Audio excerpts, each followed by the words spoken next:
कारळ्याची चटणी बनवतोय. तर हे बघा, कारळे शेंगदाणे भाजून घ्यायचे, कारळे भाजून घ्यायचे तव्यामध्ये, नंतर लसूण भाजून घ्यायचे, लाल मिरच्या भाजून घ्यायच्या. सांडगे तळले ते खायला. तर ह्याच्यामध्ये मिरच्या पहिल्या दळून घेतो आणि सालीसकट लसूण दळून घेतो. नंतर भाजलेले कारळे आणि शेंगदाणे पण दळून घेतो आणि नंतर मीठ टाकायचं. हे आता दळून घेऊया.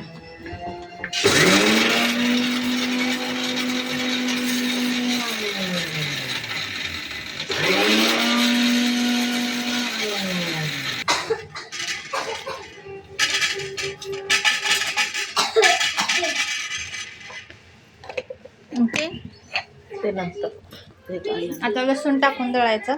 हे बघा, असं लसूण टाकून दळून घेतलंय.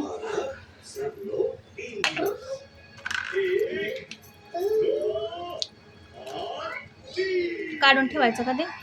हे सेपरेट वाटावं लागेल. शेंगदाणे आणि कारळे सेपरेट वाटायचे, नंतर मग मिक्स करायचं, त्यात मीठ टाकायचं. आणि मग आता आज आम्ही खिचडीचा भात केलाय, तर त्याच्यासोबत हे कारळ्याची चटणी खाणार आहे. थोडं जिरं टाकायचं.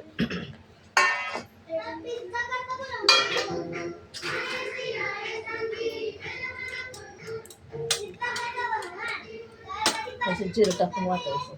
थोडंसं जिरं टाकून वाटायचं कारळा आणि शेंगदाण्यामध्ये थोडंसं जिरं टाकून वाटायचं. तर आता वाटून इकडे आम्ही खिचडीचा भात बनवलाय, मुरायला ठेवलाय झाकण ठेवून.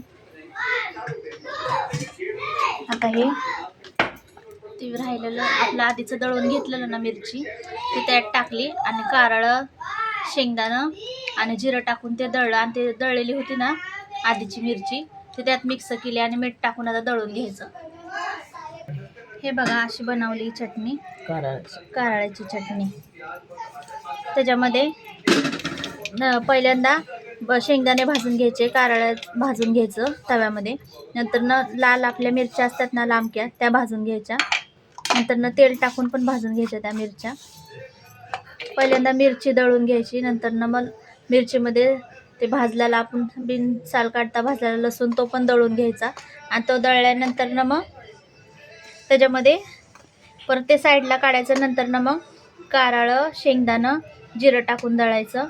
आणि नंतर ते दळलेली मिरची एकत्र करायची आणि त्याच्यामध्ये मीठ टाकायचं आणि चांगलं दळून घ्यायचं. तर अशा प्रकारे आपली थोड्याच घरातल्याच वस्तू वापरून कारळ्याची चटणी तयार झाली. तर ही आपण भाकरीसोबत, चपातीसोबत खाऊ शकतो, भातासोबत तोंडी लावू शकतो. धन्यवाद.